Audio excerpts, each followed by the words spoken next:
Will Jimmy Garoppolo play again this season? Oh, I say no. Why? I say no.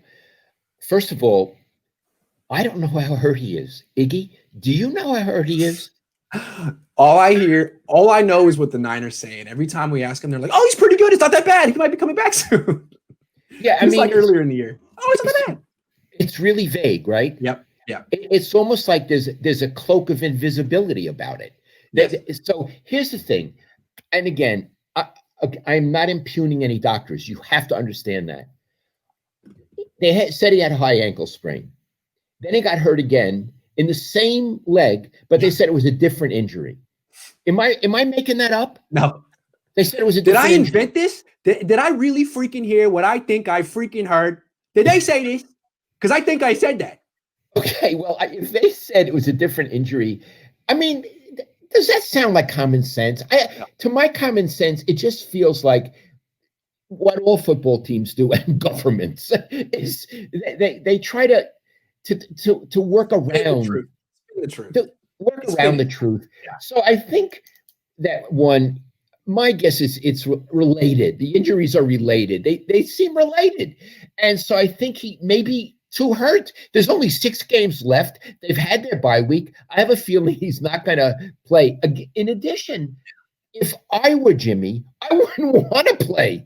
I would think these guys didn't seem to have my interest at heart. There are other teams who want me, or probably want me. Why would I risk a third time getting hurt for this team who has really not looked out for my interest? So I think from my point of view, it's possible that he's really hurt. And even if he's not really hurt, that he's not all that eager. So those are my reasons. Yeah, I wouldn't be eager in his position either. But he's in a tough spot because he signed a contract that pays a lot of money. A lot of money. And if he really is healthy, I don't know if he is, but if he is healthy and he says, I'd rather not play and I'm going to still cash this game check for 1.2 million or whatever it is, that's a bad thing. And the reputation will get out of him around the league. He won't play unless he's 100% healthy. And even if he is 100% healthy, he might not play. Be careful. And that could affect whatever contract he gets next, because he's going to get cut this offseason. I think he's going to get cut this offseason and he'll have to sign somewhere else. The salary cap's going down. It might be in his best interest, not in the Niners' interest.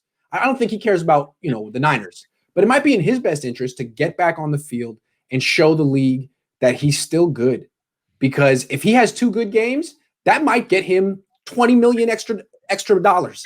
He actually could affect his next payday. If he thinks he's still hurt and he can only do harm to his value, don't go out there. But right now, he might be in the Ryan Tannehill position from 2 years ago, where people are still interested, but not as a starter. Like, here's a 1-year contract worth $8 million. Come compete and see what you got. Maybe he can get something better than that if he plays 2 games. I think you're making very good points. I understand your reasoning. I would say one other thing. I don't think he would ever say, I'm well, but I choose not to play. I think he would say it really hurts.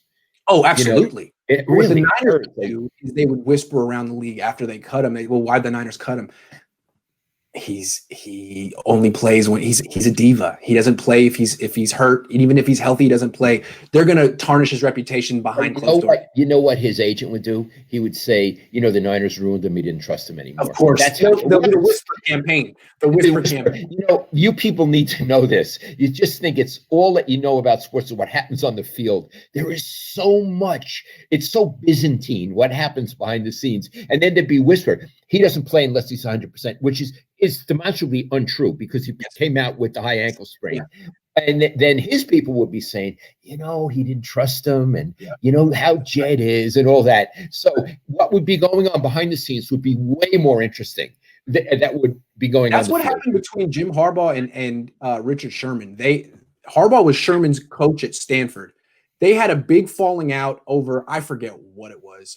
Sherman wanted to get surgery, a season-ending surgery. Harbaugh wanted. Hold on, before you proceed, are you sure about this? Well, why don't we say allegedly? According to Sherman, this is what Sherman told Matt Maiocco. All right. According to Sherman, he wanted to get season-ending surgery. Harbaugh said, "Don't do it." Sherman did it anyway.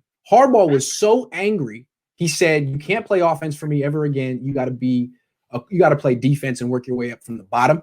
He did. He went on to become a great cornerback. But even though he was a great cornerback at Stanford and really helped Vic Fangio's defense, when he went out for the draft, apparently, this has been reported, allegedly, that Jim Harbaugh really trashed Richard Sherman to NFL teams who were interested, and that's why Richard Sherman fell to the 5th round.